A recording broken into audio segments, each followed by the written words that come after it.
புல்லுள்ள இடங்களில் மேய்த்திடுவார், நல்ல நீரோடை அண்டையிலே நடத்திடுவார். பசும் புல்லுள்ள இடங்களில் மேய்த்திடுவார், நல்ல நீரோடை அண்டையிலே நடத்திடுவார். அவர் நாமத்தின் நிமித்தம் என்றென்றும் என்னை நீதியின் பாதையில் நடத்திடுவார். அவர் நாமத்தின் நிமித்தம் என்றென்றும் என்னை நீதியின் பாதையில் நடத்திடுவார். இயேசு நல்ல மேய்ப்பர், என்றும் என்னை காப்பார். இயேசு நல்ல மேய்ப்பர், என்றும் என்னை காப்பார். எனக்கு ஏதும் குறைவு இல்லை உலகிலே, எனக்கு ஒன்றும் குறைவு இல்லை உலகிலே. கர்த்தருக்குள் அன்பானவர்களே, அனுதினமும் கிறிஸ்துவுடன் தியான வேளைக்கு உங்களை அன்புடன் அழைக்கிறோம்.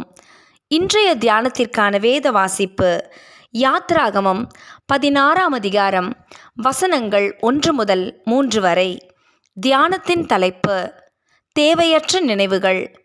இந்த கூட்டம் முழுவதையும் பட்டினியால் கொல்லும்படி நீங்கள் எங்களை புறப்பட பண்ணி அழைத்து வந்தீர்களோ என்று அவர்களிடத்தில் சொன்னார்கள். யாத்ராகமம் 16ஆம் அதிகாரம் வசனம் 3. பல ஆண்டுகள் கடந்தாலும் நாம் ஒரு சில காரியங்களை நன்கு நினைவில் வைத்திருப்போம். இது ஆச்சரியமான ஒன்று. ஒரு சிறுவன் பள்ளி தேர்வில் மிக குறைந்த மதிப்பெண் பெற்றிருந்ததால் தகப்பன் அவனை கடிந்து கொண்டார். மகனோ அவரை நோக்கி, அப்பா, நான் நன்றாக ஆயத்தம் பண்ணி கொண்டுதான் தேர்வுக்கு சென்றேன். ஆனால் பரீட்சை அறையிலே எனக்கு எல்லாமே மறந்துவிட்டது என்றான்.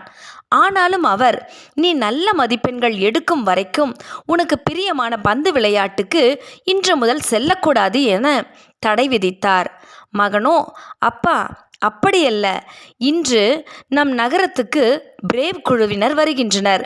மாடக்ஸ் என்பவர் அதில் விளையாடுகிறார். கடந்த ஆண்டு அவருக்கு வயது 15. அவரது சராசரி ஓட்டம் 2.72. அவர் தொடர்ச்சியாக 4 முறை இளைஞருக்கான விருதுகளையும் 7 தங்கப் பதக்கங்களையும் பெற்றிருக்கிறார். 3 முறை எரா குழுவினரை நடத்தியுள்ளார். 5 ஸ்டார் குழுவிலும் விளையாடியுள்ளார் என்றான். தகப்பனார் அவனுக்கு பிடித்த அந்த விளையாட்டு விஷயங்களை அவன் நன்கு நினைவில் வைத்திருந்ததை கேட்டு வியந்து நின்றார். இஸ்ரவேல் மக்களும் இப்பையனைப் போல ஒரு சில காரியங்களை நன்கு நினைவில் வைத்திருந்தனர். சில காலத்துக்கு முன்பு எகிப்து தேசத்தில் அடிமைகளாய் வைக்கோல் இல்லாமல் செங்கற்கள் சுட வேண்டியதாய் இருந்தது.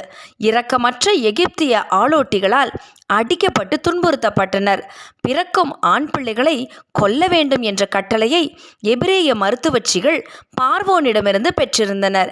இவை எல்லாவற்றையும் இஸ்ரவேல் மக்கள் மறந்து எகிப்தில் தாங்கள் உண்டு மகிழ்ந்த அப்பத்தையும் இறைச்சி பாத்திரத்தையுமே நினைவில் வைத்திருந்தனர். சாத்தானும் இதைப் போலவே நம்மையும் சோதிப்பான். அவ்விசுவாசிகளாக நாம் வாழ்ந்த நாட்களை விட விசுவாசிகளாய் வாழும் நாட்கள் வருத்தம் நிறைந்ததாக இருக்கலாம். பின்னோக்கி பார்க்கும் பொழுது முந்தைய நாட்கள் நல்ல நாட்களாகவே தோன்றும்.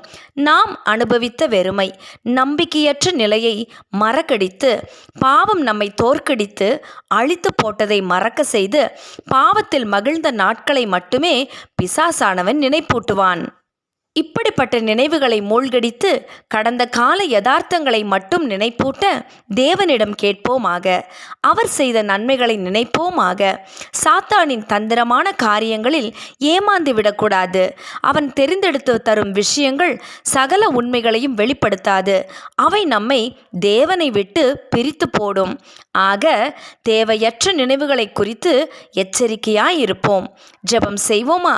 கர்த்தாவே, சேற்றிலிருந்து எங்களை தூக்கி எடுத்து உம் பிள்ளையாய் மாற்றினீர். உமக்கு என்றென்றும் நன்றியுள்ளவர்களாய் வாழ எங்களுக்கு அருள் செய்யும். ஆமேன்.